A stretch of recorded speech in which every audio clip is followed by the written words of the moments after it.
Hey everyone, Eugene here, back again. This time with a new Guerlain exclusive, or another Guerlain exclusive, as it seems like they're coming out quite often. I've got Le Frenchy from the masculin Parisien line. First, I'm going to give you my scent of the day. I went with L'Instant Eau de Parfum, and I've gotten quite a bit of requests to do a lidge review and comparison, old lidge, new lidge, and newest lidge. So I do have a bottle of the newest Habit Rouge style 50 ml Eau de Parfum coming in. Just ordered it the other day, so it should be here in about, I'm gonna guess, 10 days. I actually had to get it shipped to a friend in the US who's going to forward it to me. So I mean, it's still quite tough to get a lot of good perfume here in Canada, even though it is getting better since, we've gotten Saks and Nordstrom, but we're still missing a lot of things that I hear other people talking about and I'm just dying to smell, but we have no access to. But for those of you guys waiting for lidge review, just hold tight and, before you know it, it'll be here. Okay, so there's lidge. I've picked up quite a couple of things the last time I was at the boutique here in Toronto. The newest Shalimar Souffle de Parfum, the limited edition peacock bottle came in. I'll maybe unpackage this in a separate video. I'm not sure if you can see this. I'm having trouble with my camera focusing, but it's just a really beautiful souffle bottle with the nice peacock trim on it. So I've also smelt the new Intense Souffle. I've got zero experience with souffle, but I have smelt the new Intense, and it's absolutely stunning. The next time I go back, I'll certainly be picking that up.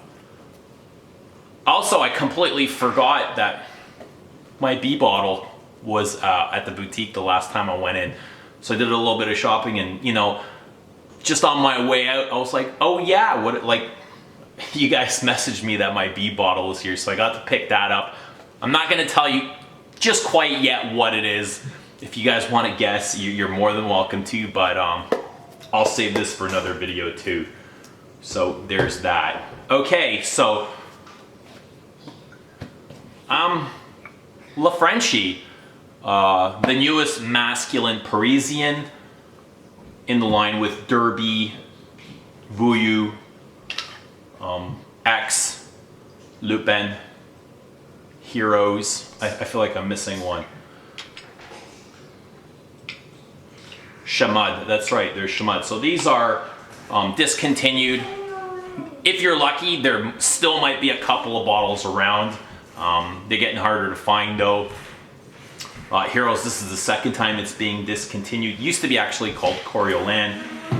Lupin, unfortunately, one of my all-time favorite fragrances. I'm really sad to see it go.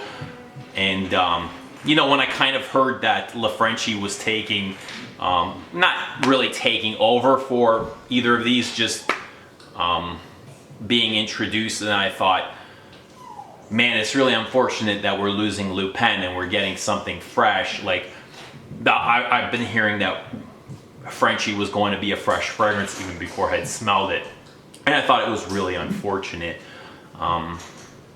So a funny story, on Friday, I was just kind of at work and trying to decide what I was going to do with myself after my day. I kind of wanted to go and pick up some new perfume. Wasn't quite sure what I was going to do, and I just kept watching the clock ticking away, and I couldn't really decide. And an hour or two before my shift was over, I got a message from the boutique, and it was simply a picture of Le Frenchy with no commentary or words, and I was like, wow, okay, that's sealed the deal. I know what I'm going to pick up. So they really know how to reel me in over there. It doesn't really take much.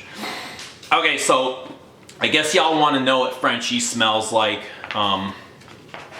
Frenchy comes in this red bottle. Here, you can see here, Le Frenchy. I've heard some people call this a little bit tacky. Sure, can be. They've actually moved the Guerlain logo to the side of the bottle. Used to come here to the front. So the bottle is red.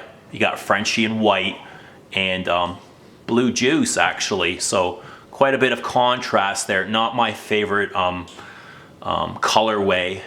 By far, it's not one of my favorites or even close. It's just kind of to represent the French colors, the French flag, the people of France, that sort of thing. And after first smelling it, it was quite fresh, and I thought, okay, I kind of associated Guerlain opening 100 new boutiques, and quite possibly they were going to market this to the Asian people because they're absolutely obsessed with fresh fragrances. Yeah, and I did kind of release but I kind of listed a note pyramid, and if you've seen that note pyramid anywhere online, totally disregard that. It was incorrect, and the whole time I was kind of smelling this, I was like, this doesn't smell anything to me like the note pyramid, which included the tonka and patchouli and elamai and stuff like that. I can't even remember what was on there. So I do have an updated list. I'll share that with you guys in a sec. Actually, I'll share it right now. And this is an unofficial list from, let's say, an official Guerlain employee. So it's listed as a Hesperidic Aromatique, I guess that's in French, Woody. So a Hesperidic Aromatic Woody. And the notes include Bergamote, Verviene, Citron, Petit Grain, Neroli, Lavender, Vetiver, and Grey Amber, which makes much more sense. This is a reissued Eau de Verviene from Jacques Guerlain.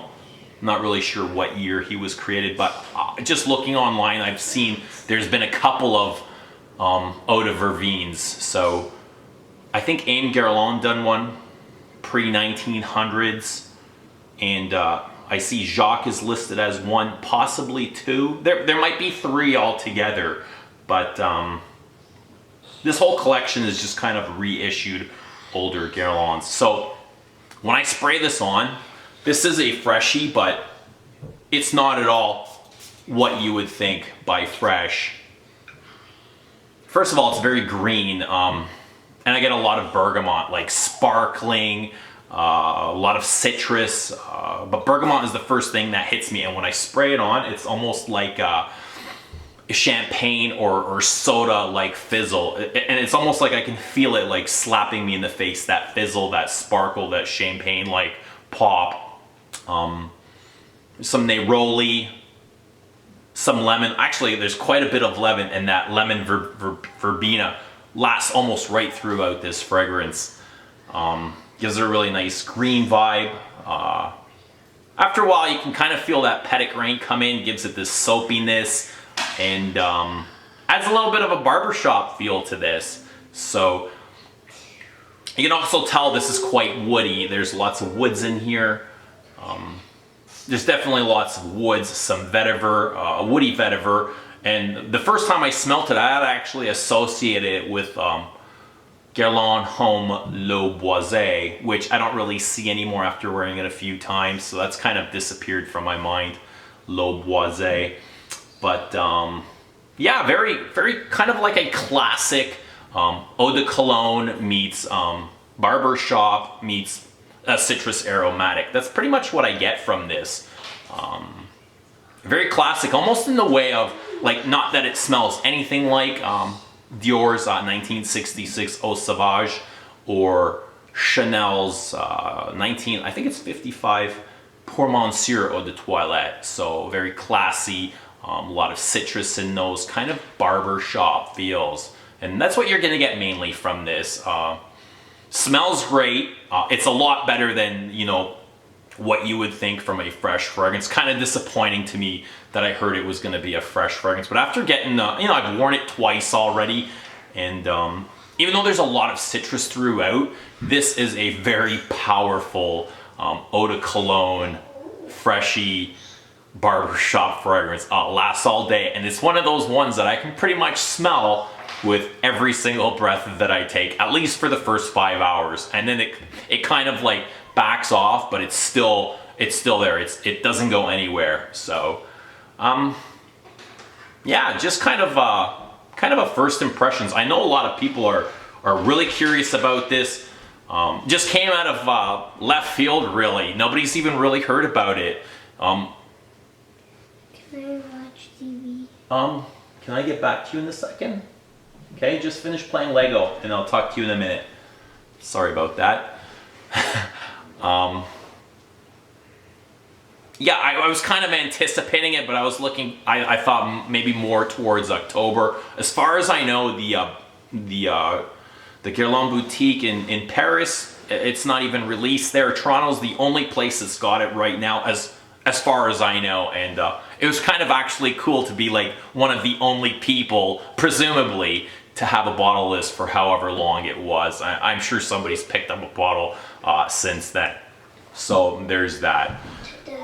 Anyway, you know, things are getting a little bit antsy over here. I better wrap this up. So I will do an unboxing of the Souffle and of my B bottle, and look forward to the lids review, which I'm actually very anxious to do. I've been preparing for that for quite some time now. So if you got any questions, please leave them in the comments, and I'll get back to you. Anyway, thanks for watching, and we'll see you again.